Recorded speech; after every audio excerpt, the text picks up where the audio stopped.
যুক্তরাষ্ট্র ও ইসরায়েলের হামলার বিরুদ্ধে সতর্ক করেছেন ইরানের সেনাপ্রধান আমির হাতামি। শনিবার তিনি সতর্ক করে বলেন, তার দেশের বাহিনী উচ্চ সতর্কতায় রয়েছে। খবর দ্য ডন। হাতামি জোর দিয়ে আরও বলেন, ইসলামী প্রজাতন্ত্রের পারমাণবিক দক্ষতা নির্মূল করা যাবে। শত্রুরা যদি ভুল করে হামলা চালায়, তাহলে নিঃসন্দেহে তারা তাদের নিজস্ব নিরাপত্তা, অঞ্চলের নিরাপত্তা এবং ইহুদিবাদী শাসন ব্যবস্থার নিরাপত্তা বিপন্ন করবে।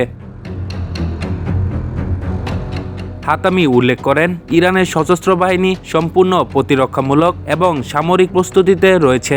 এর মধ্যে ওয়াশিংটন ইউএসএস আব্রাহাম লিঙ্কন বিমানবাহী রণতরীটির নেতৃত্বে মধ্যপ্রাচ্যে একটি নৌ স্ট্রাইক গ্রুপ পাঠিয়েছে। 2 সপ্তাহ ধরে সরকার বিরোধী বিক্ষোভের উপর ইরানি কর্তৃপক্ষের মারাত্মক দমন-পীড়নের পর ট্রাম্প সামরিকভাবে হস্তক্ষেপের হুমকি দিয়েছেন।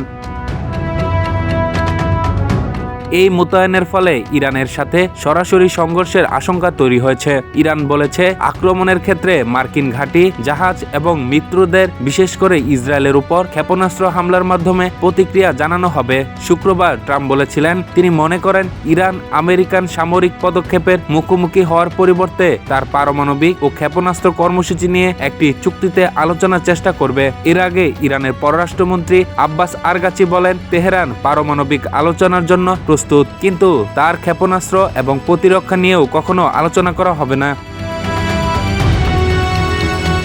জুন মাসে যুক্তরাষ্ট্র ইরানের গুরুত্বপূর্ণ পারমাণবিক স্থাপনাগুলোতে হামলা চালায়, যখন তারা তাদের আঞ্চলিক শত্রু ইসরায়েলের বিরুদ্ধে 12 দিনের যুদ্ধে সংক্ষিপ্তভাবে যোগ দেয়। ইসরায়েলি হামলায় দেশটির বিভিন্ন সামরিক স্থাপনাও ক্ষতিগ্রস্ত হয় এবং জ্যেষ্ঠ কর্মকর্তা এবং শীর্ষ পরমাণু বিজ্ঞানীরা নিহত হন। এদিকে শনিবার হাতামি জোর দিয়ে বলেন, ইরানের পারমাণবিক প্রযুক্তি নির্মূল করা যাবে না, এমনকি যদি এই জাতির বিজ্ঞানী এবং সন্তানরা শহীদ হন তারপরও।